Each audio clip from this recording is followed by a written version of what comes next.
Hello বন্ধুরা, good evening. এখন আমি এসেছি মেলা এনজয় করতে। আমার ফ্ল্যাট থেকে 5 মিনিট হাঁটা পথে রোড সাইডে এই মেলা বসেছে।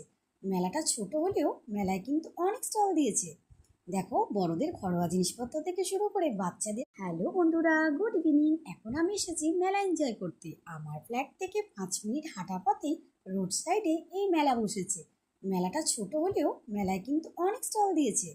দেখো, বড়দের ঘরোয়া জিনিসপত্র থেকে শুরু করে বাচ্চাদের খেলনা, দোলনা সব কিছুই এখানে বসেছে। আর আজ যেহেতু মেলা শেষ দিন, তাই মেলা ছিল একেবারেই ফাঁকা। কিন্তু আমি যখন মেলায় এসেছি, মেলা থেকে তো কিছু কিনতেই হবে। এর জন্যই আমি এই গ্রিন কালারের ব্যাগটা নিয়ে নিলাম। এটা আমার থেকে দাম নিল 50 টাকা। কিন্তু এখানে কোনো ফুড আইটেম দেখতে না পেয়ে আমরা এখন চলে যাচ্ছি আমার পছন্দের টি স্টলে। এখানে গিয়েই প্রথমে আমরা নিয়ে নিলাম গরম গরম একবার চা। তো ভাতটা কিন্তু বেশ ছিল দেখতে, আর চাটাও খুব ভালো ছিল। তারপরেই দেখতে পেলাম স্ট্রিট ফুড। তো নিয়ে নিলাম গরম গরম 1 প্লেট চিকেন স্টিম মোমো। মোমোটা খেয়ে বেশ লাগলো। এরপর আমরা বিল পে করে দিলাম। আমরা চড়ে আবার বাড়ি চলে যাচ্ছি। টাটা।